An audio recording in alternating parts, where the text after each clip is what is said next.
আর না লক্ষ্মীর ভান্ডার না কন্যাশ্রী। বাড়িতে মেয়ে থাকলেই পাবেন 2 লক্ষ টাকা। কন্যার সন্তানদের বাবা মায়েদের জন্য ফাটাফাটি সুখবর। কন্যার চিন্তায় আর কপাল চাপড়াতে হবে না। বাড়ির কন্যাই এখন স্বয়ং লক্ষ্মী। সরকার থেকে দেওয়া হচ্ছে এই টাকা। আপনার কন্যার সন্তান থাকলে অবশ্যই এই ভিডিওটি দেখুন। বাড়িতে কন্যার সন্তান জন্মানো মানেই বাবা মায়ের চিন্তা শুরু।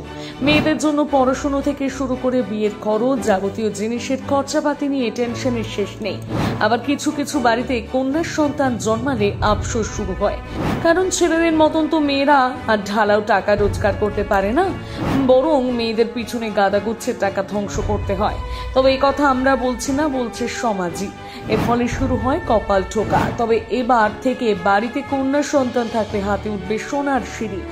না করতে হবে কোনো ব্যয় আর না কিছু। তাও পাবেন 2 লাখ টাকা। তাও আবার কে দেবে? নাকি সরকার। কি কন্যাশ্রী, কি লক্ষ্মীর ভান্ডার, কোনো কিছুই পাত্তা পাবে না এর সামনে। সরকারের তরফ থেকে চালু করা হচ্ছে দারুণ একটি প্রকল্প। এটি কোনো আতিপাতি প্রকল্প নয়, এটি সোনার ভান্ডার বললেও কম কিছু হবে না। এই প্রকল্পের নাম হলো ভাগ্যলক্ষ্মী যোজনা। শুধু মেয়ে নয়, টাকা পাবেন মেয়ের মায়েরা। এবারে বলি কি এই ভাগ্যলক্ষ্মী যোজনা। দেখুন, আগেই জানিয়ে রাখি, এটি পশ্চিমবঙ্গ সরকারের প্রকল্প নয়।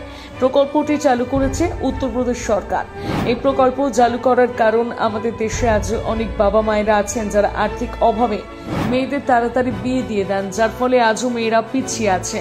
সকল মেয়েদের স্বাবলম্বী করতে, স্বনির্ভর এবং সুপ্রতিষ্ঠিত করতে এই পদক্ষেপ। এই প্রকল্পের মাধ্যমে মেয়েদের শিক্ষা থেকে শুরু করে বিয়ে, কোনো কিছু নিয়ে চিন্তা থাকবে না বাবা মায়ের। এই প্রকল্পের মাধ্যমে কন্যা সন্তান জন্মানোর পর সরকারের তরফ থেকে 50,000 টাকা বন্ড দেওয়া হয়। এরপর মেয়েকে 21 বছর হয়ে গেলে 2 লক্ষ টাকা দেওয়া হয়। তবে এই প্রকল্পের জন্য বিশেষ কিছু শর্ত রয়েছে, সেগুলো কি কি দেখুন। এক, কন্যা জন্মানোর 6 মাস পর আবেদন করতে পারবেন, তার আগে আবেদন করা যাবে না। 2, এই প্রকল্পের সুবিধা একটি পরিবারে 2 জন মেয়েকেই দেওয়া হয়ে থাকে, তার বেশি নয়। 3, অবশ্যই পরিবারের মাসিক আয় 20,000 টাকার নিচে হতে হবে। এতে কি কি সুবিধা পাওয়া যাবে আগেই জানিয়েছি। মেয়ের 21 বছর হলে 2 লক্ষ টাকা হাতে তুলে দেওয়া হবে। সেই টাকা দিয়ে তারা উচ্চশিক্ষা লাভ করতে পারেন কিংবা বিয়ের কাজে লাগাতে পারেন। 2, এর পাশাপাশি আপনার মেয়ে যখন যে শ্রেণীতে পড়বে সেই হিসেবে আর্থিক সাহায্য প্রদান করা হবে। 6ষ্ঠ শ্রেণীতে 3,000 টাকা দেওয়া হবে, আবার 8ম শ্রেণীতে 5,000 টাকা, 10ম শ্রেণীতে 7,000, দ্বাদশ শ্রেণীতে 8,000 টাকা আর্থিক সাহায্য প্রদান করা হবে। 3, মেয়ের মাকে 5,100 টাকা আর্থিক সাহায্য করা হবে। কিভাবে করবেন আবেদন, কি কি নথির প্রয়োজন? আবেদন করা আহামরি কোনো বিষয় নয়। অনলাইনে হোক কিংবা অফলাইন, দুভাবেই করা যাবে। অনলাইনে আবেদন করলে নির্দিষ্ট ওয়েবসাইটে গিয়ে আবেদন শুরু করতে হবে এবং অফলাইনে আবেদন করলে প্রশাসনের কাজ করা হয়, সেই সমস্ত অফিসে গিয়ে কথা বলুন।